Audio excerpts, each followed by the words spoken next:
everyone, and welcome to the special simulcast of the Neil Haley Show and celebrity interviews live from the Grotto with Greg Hanna. Greg, what's going on, man? How are you?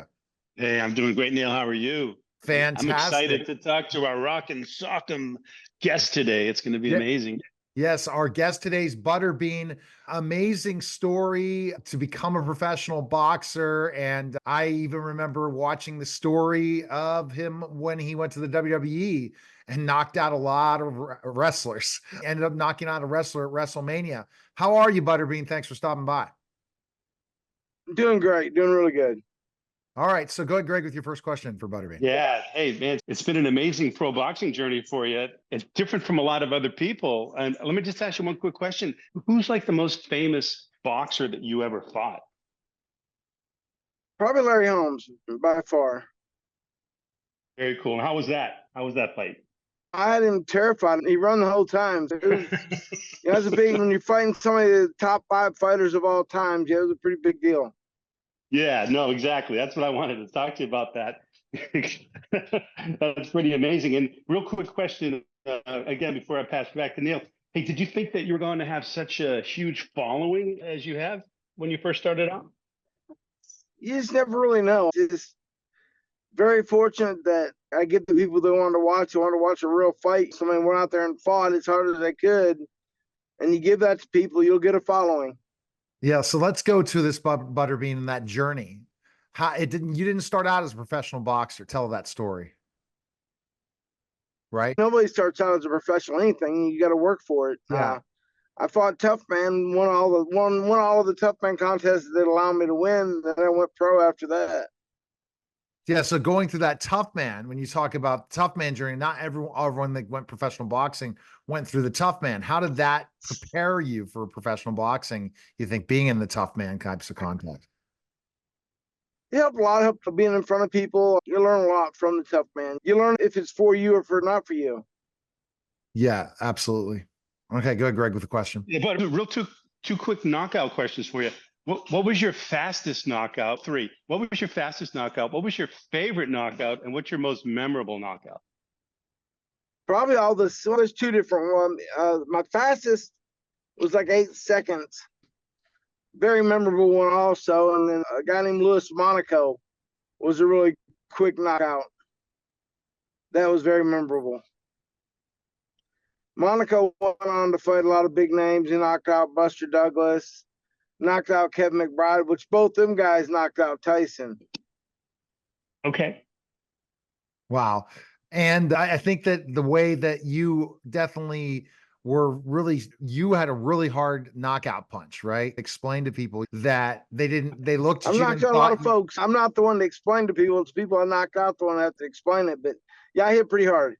I remember you said you hit pretty hard when you took out one of the smoking guns in WWE and you knocked him out fast as heck. And after he would won the toughen up, and he fought some really tough boxers, because I was watching that on Dark Side of the Ring.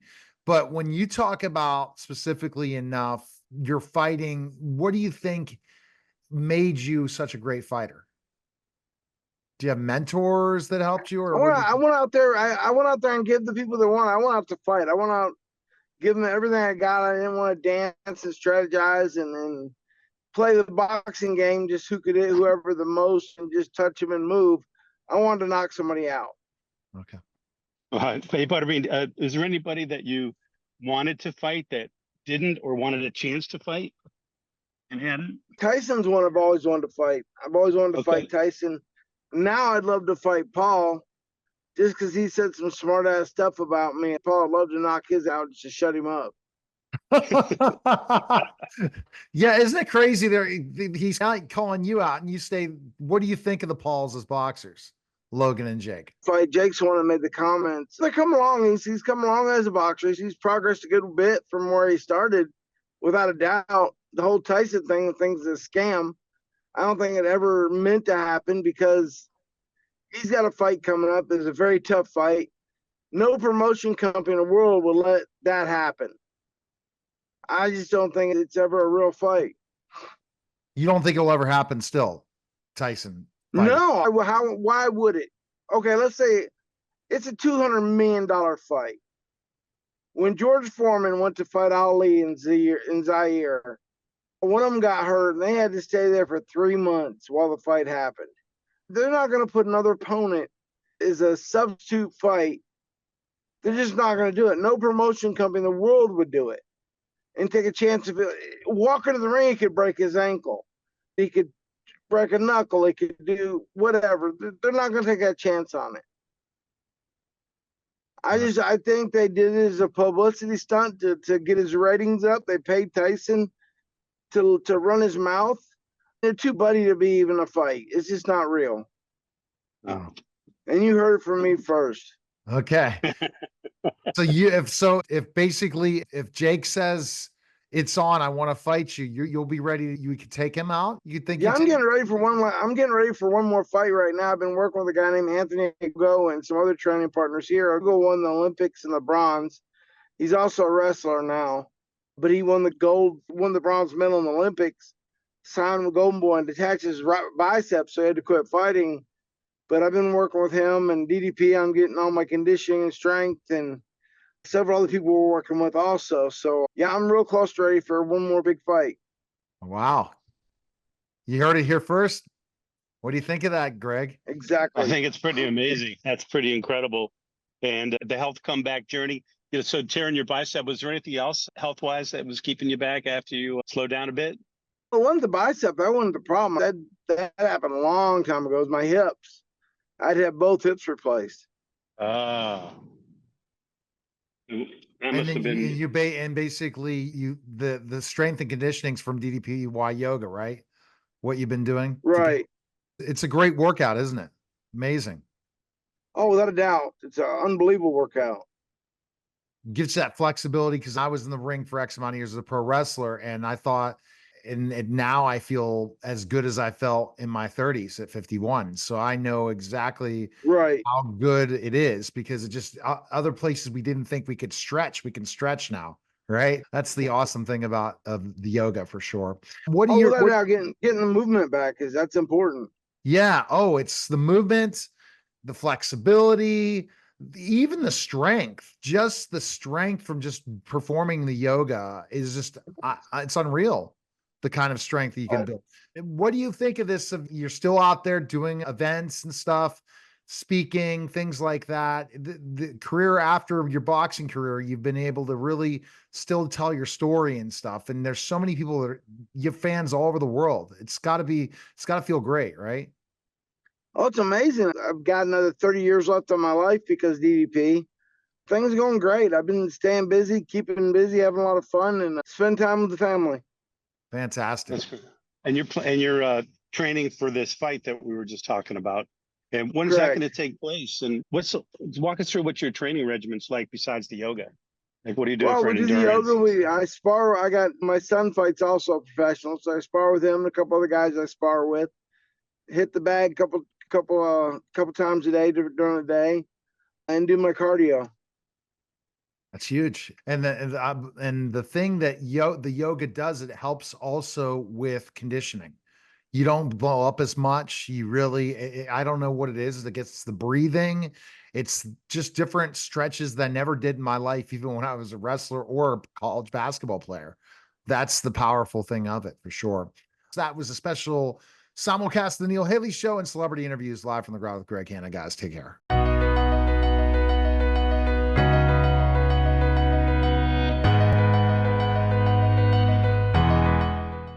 Our first year of growing in this 60 by 60 plot of land, we grew 2,500 pounds of produce.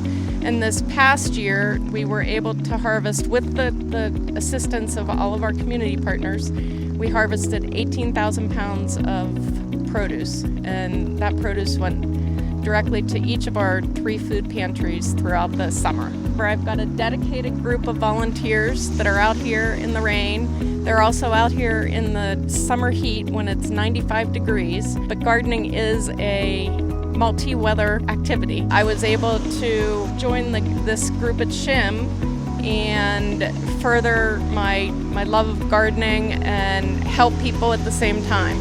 There's nothing like being able to hand somebody a fresh piece of produce that was picked from the garden within minutes of harvesting.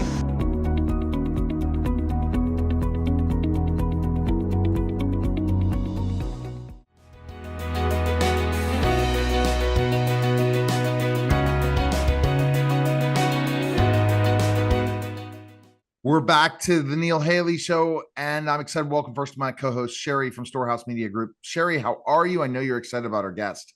I am. I find him so fascinating, and I can't wait to talk with him. Our guest today is Sid Abruzzi. He has a new movie coming.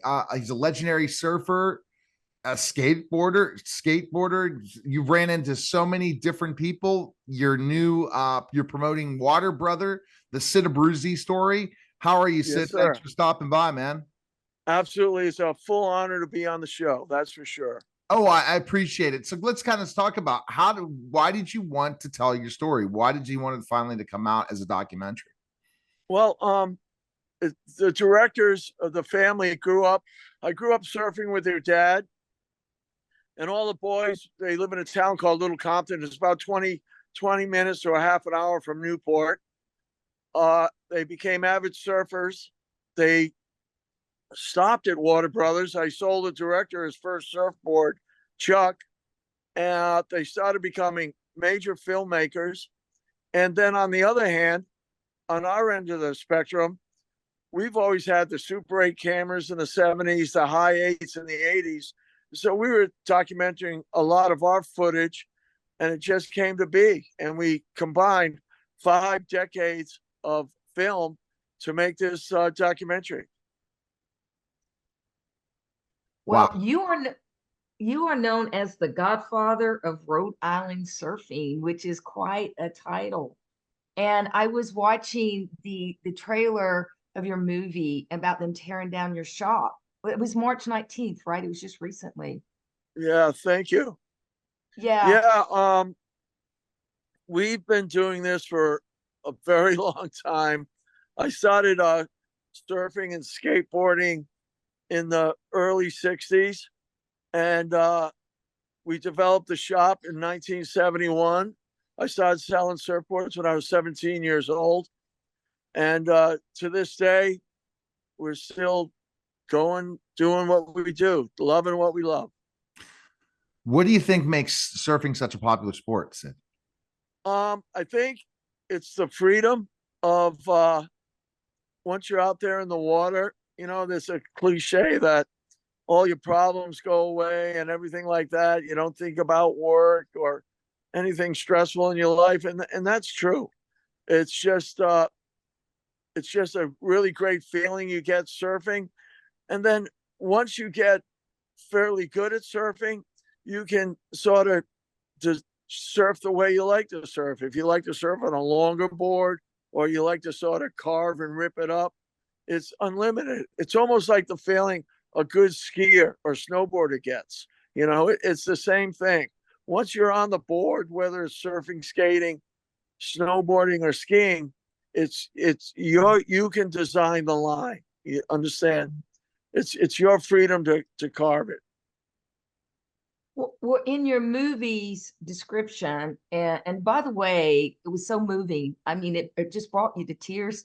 Them tearing down that iconic surf shop. But it had said in there that you wanted to protect the culture and the history of the sports.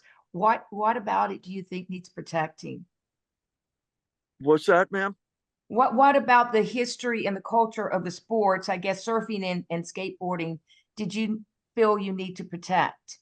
Well, it started out in the surfing at certain spots. We surfed against the historic cliffs of Newport, Rhode Island, was against the law.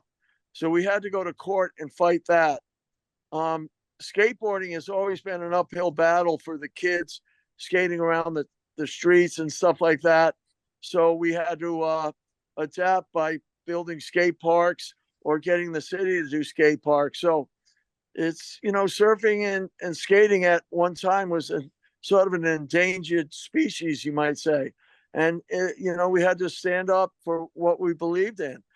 We legalized a bunch of surf spots in Newport, Rhode Island, and we helped create skate environments for the kids skateboarding, whether through a private or public parks. And those are always worth protecting. Did you think that skateboarding would grow that large back in the day, that would be this popular? You know what? You're so right. I never did. skateboarding has always been a roller coaster. When we started out skateboarding, it was sort of like called sidewalk surfing, and it was just surfers that skated on the coast. And what they would do is act like they were surfing on the street. And then as skateboarding progressed, the urethane wheel came out. So many cool things happened to skateboarding that it took off in the inner cities and took off across the country. And it is huge, huge, international. I mean, I would never think surfing and skating would be in the Olympics. Wow. Mm. But you also created Surf Fest, right? And Yes. it's another, yeah, and you were inducted into the East Coast Surfing Hall of Fame, which I thought was pretty interesting as well. Like you really made an impact in the surfing community. And so when they came to tear down your store, did they give you a whole lot of warning? Or I mean, I'm sure it took the breath away. Well, Took my breath to away. be honest with you, we were operating there without a lease. So we had 45 days to Wow. evacuate the premises. Without a lease, commercial residents have 45 days to leave the building. And to wrap your head around what's going on too. Yes, exactly. Wow, that was it, and any emotional. So with your movie, what kind of impact do you want it to have on the community and on the sport? Well, for the Newport community, we show a lot of footage, like I said, over the last 40 or 50 years in our area. And this town has changed so much, just like a lot of communities on the coast and stuff like that, where the residents, the kids that grew up in this town can't afford to live in this town anymore. And our movie shows a lot of the way it used to be and the way we hope it maybe could ever come back to be.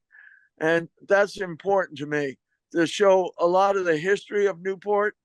Before it became this millionaire resort town. I mean, every house on this island sells for almost $1 million these days.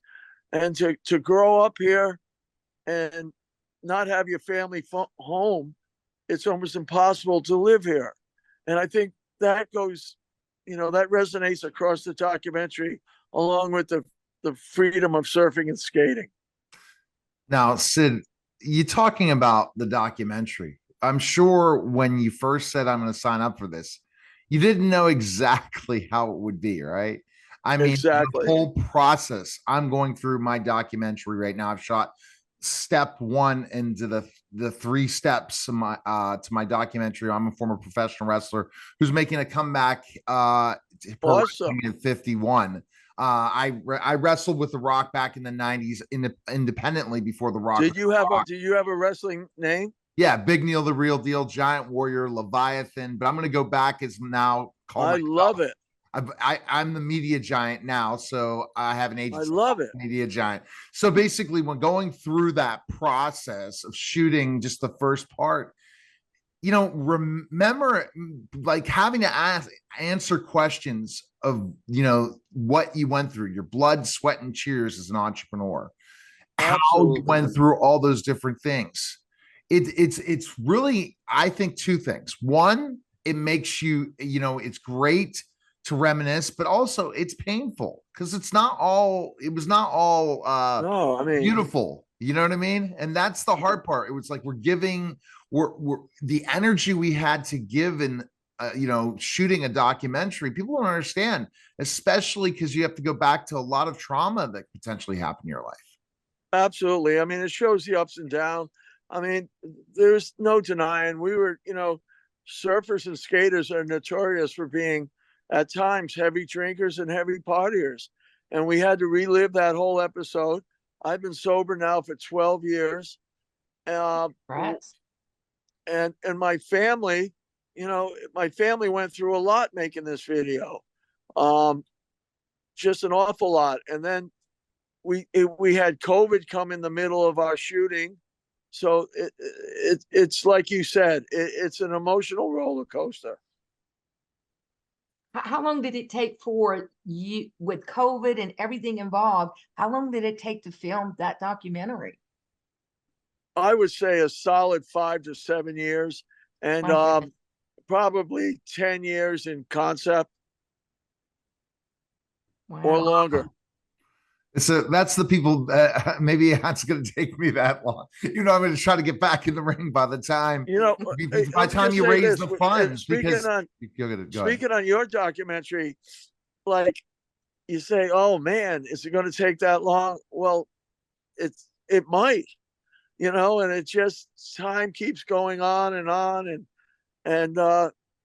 it might, but at the end, I'm sure it's going to be awesome.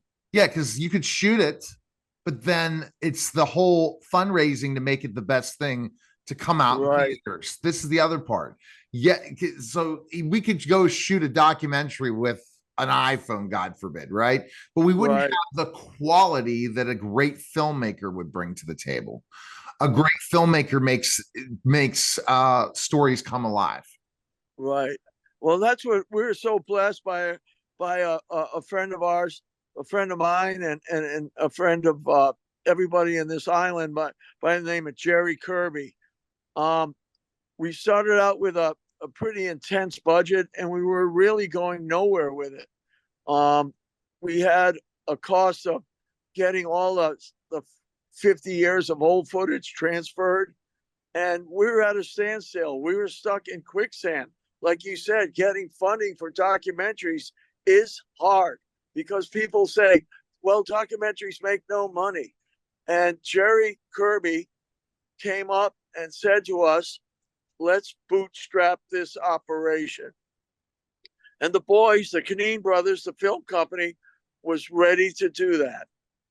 And my family was ready to ride whatever it took to ride. And we went 5,000 here, 10,000 here, 20,000 here.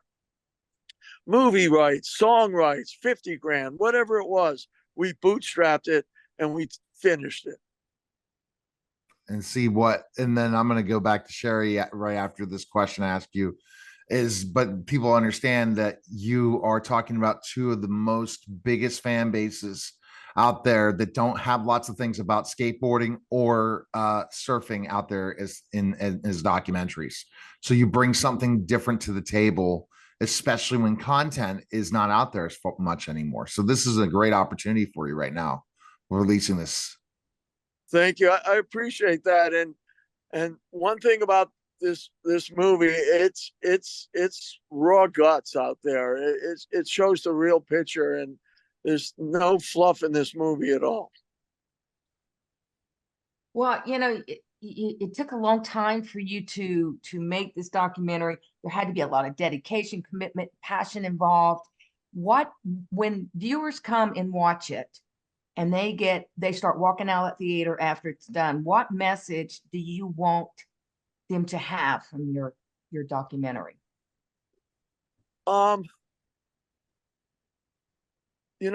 Everyone that has seen this movie over the premiere weekend has had a lot of emotion from it.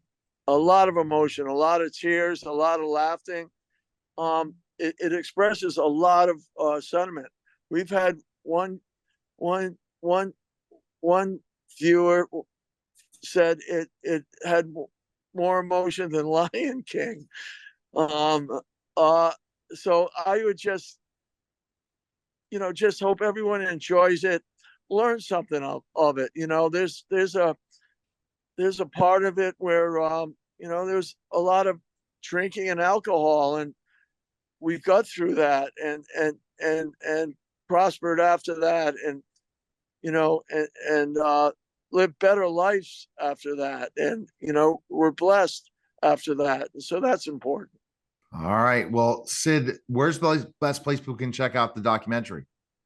We're currently a couple shows left in Rhode Island.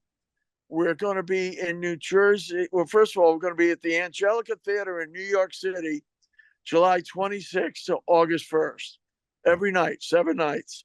We're going to be at the House of Independence in New Jersey, August 8th. We'll be back in Rhode Island the 9th.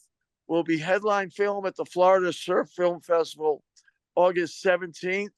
We'll be up in Nantucket the 21st, and then reach out. We're ready to go anywhere. We plan to be on the West Coast September, October. We love to be in Hawaii in January, and then we're getting some inquiries through Europe. But as far as the United States goes, reach out to the crew, and we're ready to pack them up and roll them. Wow, so that's why you had to wait so many years, so much promotion. Right, exactly. So, all right, Sid, best place people can find information on the film, where can they go? I believe it's waterbrotherfilm.com. All right.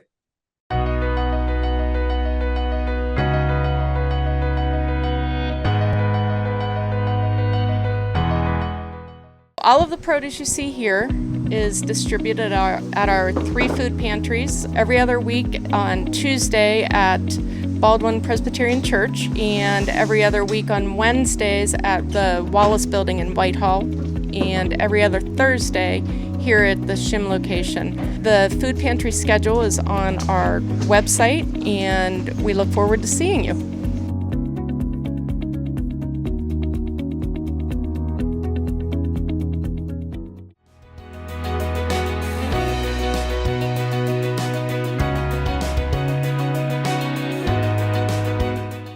Simulcast of the Neil Haley Show and the Storehouse Media Group podcast with our host, Sherry from Storehouse Media Group. Sherry, how are you? I know you're excited about our guest. I am fine. Thank you for asking. And I am excited about our guest, Louis Hortham. Yeah, Louis is just a little introduction if you've never heard of him. He is a highly accomplished actor and producer, and you've had 40 plus years in the entertainment industry. And he's so versatile. He can go from a law enforcement officer all the way to some troubled soul needing redemption. So he's been in so many shows. If you look him up, he's been in Murder, She Wrote, HBO's Westworld, Longmire, True Blood, Jag, The Mentalist, CSI Miami, CSI New York, NCIS, Criminal Minds, and the list goes on and on and on. He's just done a lot. And currently, though, he plays, and you're about to film the 3rd season of The Night Agent on Netflix. Well, thanks for having me, guys. Nice to be here. I'm actually just finished the 2nd season. Should the 3rd season be picked up, I would be participating in that, but they haven't been picked up yet. But by all, pretty much everyone thinks that it will get picked up because season 1 was such a huge hit that they expect the return audience to be pretty big. So yeah, keeping fingers crossed, but 2nd season should be out. I don't know when it will be out, maybe the end of this year or the very beginning of 25 is my guess at this point. Okay.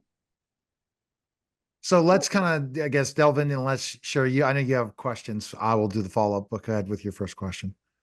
No, I was going to say, well, what is Night Agent about? Well, Night Agent, the show is, it starts out in season 1 with there's a specific place in the White House where the FBI has a person stationed in front of a phone that never rings. So it's kind of a crap assignment that you sit in this room every night for a phone that never rings because it will only ring for certain, emergencies and so forth. And of course, when this guy gets, Peter Sutherland is his name, the character's name, he's sitting there, I think it's his first night and the phone rings. So it's like, anyway, that's what a night agent is. Well, anyway, it evolves from there. It's a FBI, it's a espionage, a thriller kind of show. The first season involved the attempts to kill the president and all this kind of stuff. And people ask me all the time, is it going to be, do you need to see the first season to enjoy the 2nd season? And you really don't. It's not that it's an anthology. There is a continuation, but the storyline is definitely different. There are some crossover of characters and so forth, but storyline's different. So, it's a intrigue, deep state undercover kind of thing. You know, it's definitely a thriller. And I think season 2 is frankly up a notch from season 1. Are you in both seasons? I'm not in season 1. Oh. My character begins in season 2. And as I say, if there's a season 3, there's a pretty good likelihood that my guy will be back. Okay. Say it that way. I Well, almost say yeah, you can't say more than that. Oh, I understand. And sometimes you're like, okay, I know you can't say it, but okay. So let's I want to go back into, your whole career. What do you think you're best known for? What am I best known for? Believe it or not, I'm probably best known for Murder, She Wrote, if you can believe it, just because it's been around for so long. I was in North Carolina recently. I walked into a Walgreens. I had a full beard, much longer, gray, as you can see. My hair was longer. I had sunglasses on. I'm paying for my goods, and the woman behind the counter and another employee that's standing there, and she went, "Did you used to be on TV?" And I went, well, yeah, but I'm still on TV. And she goes, "Murder, She Wrote?" And I'm like, "You recognize me from Murder, She Wrote 30 years ago with long hair and a beard, white beard?" And I was 30 something years old then. And then the woman behind the counter goes, "Oh yeah, you're the deputy that got accused of killing your high school buddy." And I'm like, wow. But so I guess because I still get a lot of fan mail from Murder, She Wrote, and but probably more recently, certainly Westworld was a great role that I had in that show. So memorable, some memorable scenes. I was awarded some really beautiful scenes in that show. Great. Yep. So that was how you probably got your big break, was in Murder, She Wrote. And then you go on, you're from Baton Rouge, Louisiana. I am. And you're a producer. You've produced 5 indie films, and it's called Ransack Films. Tell us about that. Like, how do you like producing and production? Oh, I like it quite a lot. It's hard. It's hard to make an independent film. It's a war, and every day is a battle or two. And you have to raise the money yourself. That is a pretty hateful job. It's tough. And so I've raised money for all of those films. And then of course, my experience by the time I did my first film in 96, I had 14 years of experience in the business. So I knew a bit of my way around, but not completely in the independent feature world. So I had a lot of help, made a lot of mistakes, but I'm glad I did it. I'm glad I learned about how to produce, and I'm not saying I won't ever again. I might, but it's it's a great experience. I love the creative aspect of it, to be able to, see something like come together from a thought to a story, to a script, to a production, to a finished product. It's really pretty remarkable. Yeah, so I'm glad I did it. And, people ask me all the time, what makes a good producer, especially for an independent film? And I said, if you put all the right people in the right positions, it makes it a lot easier. And so that's what I would say to people, that, hire the right people, try to hire people with the most experience that you can, and get them for as affordable a price as you can. And that's key. That's key. It's key in any business, man. Exactly. It's really, but you want to give them what they're worth, but you don't want to overpay them. And you have to understand, you want to have people that are hardworking. They're going to put the best effort in. Yeah. And want to be there. And Right. want to be there, because that's important, because 100%. a lot of times the hours are very long and unforgiving. The food's not that great. And, there's all kind of downsides to a tiny production with a low budget, but.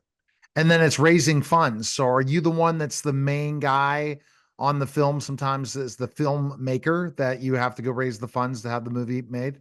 I have been on some, certainly on my first film that I shot in my hometown, but other films I've been, because once you raise money and successfully make a film, other independent producers will call on you and say, "Hey, can you come and do that for us?" And I've been hired to produce, and where I wasn't the one that instigated the project, or initiated, I should say. But I've, been able to raise a little bit of money for some of these projects too. But I've also been hired to produce just because they needed somebody that had done it and knew how to do it. Yeah.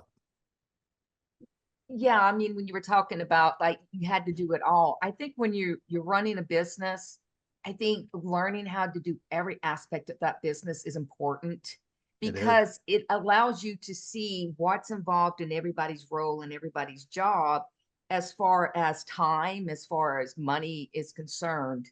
And like you said, they've got to want to, because Mm. I can teach skills all day long, but I can't teach passion. That's like something inside, Right.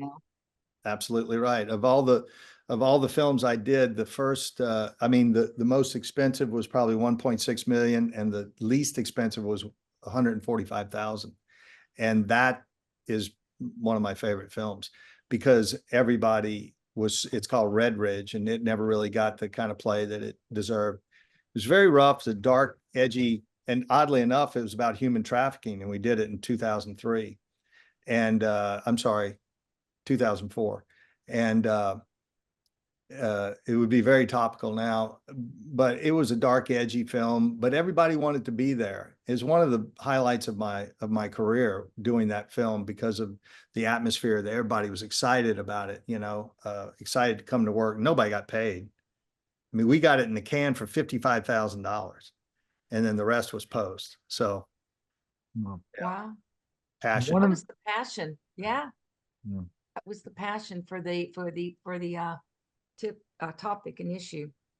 It's Mhm. impressive. Now, thinking about working actor, Lewis, explain that to a lot of people, because they all think, hey, the major star of every deal, right?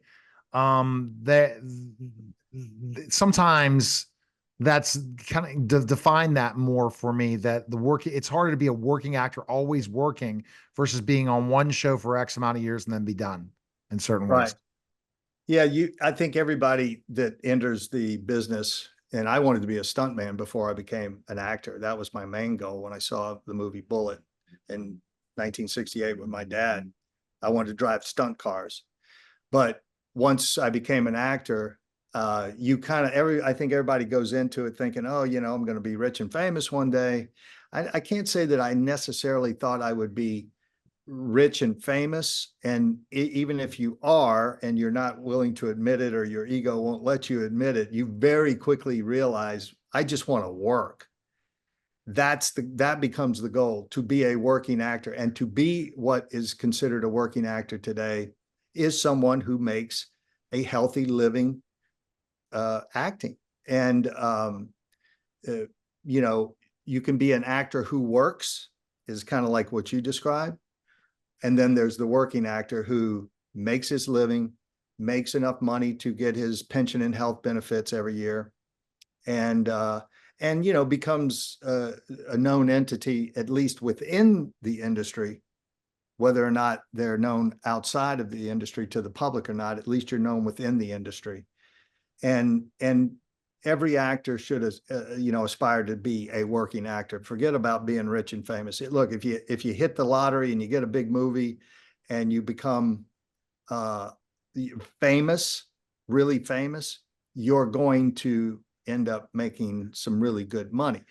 And, and if you do something like mess around and get an Oscar nomination, it's like printing money after that.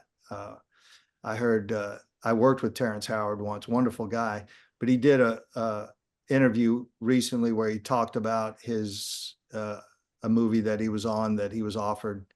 I forget what the first movie was, 4 million or something, but he had been nominated for an Oscar for Hustle and Flow. Then the next movie was 8 million, and the one after that was 12 million. And that's, things can definitely change your career. And when Westworld aired, the very next day, my career changed. You know, I was doing very well as an actor. I was a working actor, very comfortable. And then when Westworld aired, and I had this amazing scene with Anthony Hopkins in the end of the pilot, and the pilot was very strong for my character. Things changed, and that's how it can happen. You can get that scene that just changes everything for you. It's like Mickey Rourke back in the day. Well, I forget the name of that film. He had one tiny little scene where he played an arsonist or something. And I can't remember, but it was a tiny little scene. Boom, you know. I want to Crazy follow bit. up with that, and then we'll go right back to Sherry on this. The point you made about Westworld taking Mhm. off your career, another flight, right? Because you were Murder She Wrote at the beginning. So it's tell different. me, like, how that. So has that helped you get more? Not counting COVID time, you know, has it Yeah. helped you get more parts and bigger roles? Oh after yeah. Yes, it did. You know, every actor's dream is to get offers for roles, you know, instead of having to always audition. And I do still audition, but I get offers too. And that sort of started happening after Westworld. Yeah, it's like a ladder. It really is. You know, when I first started working in the late 80s, it was mainly doing TV commercials, national TV commercials, which pay well. So I was doing well in that. Then you start getting co-star roles, little tiny roles in episodic TV. And then you used to go to, well, then I got Murder, She Wrote. And then the next step is guest stars. And then you do a bunch of those, and like all the ones you've named, Sherry. And then you just keep climbing that ladder until somebody gives you an opportunity, like Jonah Nolan and Lisa Joy did for Westworld. And when you get the, you know, when you get the ball, you got to score, you know. And so it's kind of left up to you in those situations. And thank God I apparently Yeah. passed the test. Yeah. Well, you know, your face is recognizable. It just definitely was like, oh yeah, I know that guy. They see your face. Oh yeah, I know that guy. But I want to get back to you talk about Bullitt. And you know, a little fun fact about you, you like to collect art and antiques. And so what was the connection? Explain what your connection was between Bullitt and this 1968 Ford Mustang Fastback. Oh yeah. Well, okay. So 1968, October, I think it was, my dad took me to see Bullitt. And I was just blown away by that chase scene. It's the best chase scene, I think, in cinema history, and even today. And we walked out of the theater, and it's a moment in time that I vividly remember. I remember exactly where I was standing at the Hart Theater in downtown Baton Rouge. And I said, Dad, that's what I want to do when I grow up. And he said, you want to be in movies? I said, I want to drive cars like that in movies. And so all through the rest of my schooling, I, you know, kept that dream alive. I would tell anybody that asked, I made no bones about it, I'm going to move to Hollywood and be a stuntman. One of my best friends' brother was a very well-established stuntman, Jack Verbois, in Baton Rouge. So he was sort of an inspiration to me too, watching him. If you've seen What's Up, Doc, he's the guy that crashes through the plate glass window. And that was real glass, by the way. And no other stuntman wanted to do it, but Jack was coming up in the business. He goes, I'll do it. And that's how you get noticed doing stuff like that. So then I started doing some modeling in Baton Rouge. This is the 70s. I started doing some modeling because I worked for a men's clothing store, led to commercials, and led to an agent, Dee Cawthorn, in Baton Rouge. And then one day she put the play, The Rainmaker, in my hand, and said they're doing this at the little theater, go read for it. And I got the lead, and it changed my life. So I played Starbuck in The Rainmaker. And then I realized that, hey, you know, acting probably a little safer than stunts, but I still was interested in stunts, and I've still done stunts. You know, I've done stunts in many movies and almost do all of my fight scenes because I've been a boxer for years. And so I got to get my Jones on the stunt side too. But I also have a 1968 Mustang Fastback, which is being rebuilt right now and it's an homage to the Bullitt car. But Bullitt was a big part of my life, really. Wow. That's what, Did I answer your that's what. question? Yeah. Yeah, that's that fun fact. Go ahead, Sherry. Another, I'm sure you do your research. That's her being the publisher, right? She knows how to come up with these fun Yep. fact questions. Yeah, fun fact, fun fact. Well, I just thought that was a fun fact that, that how Bullet just impacted you so much.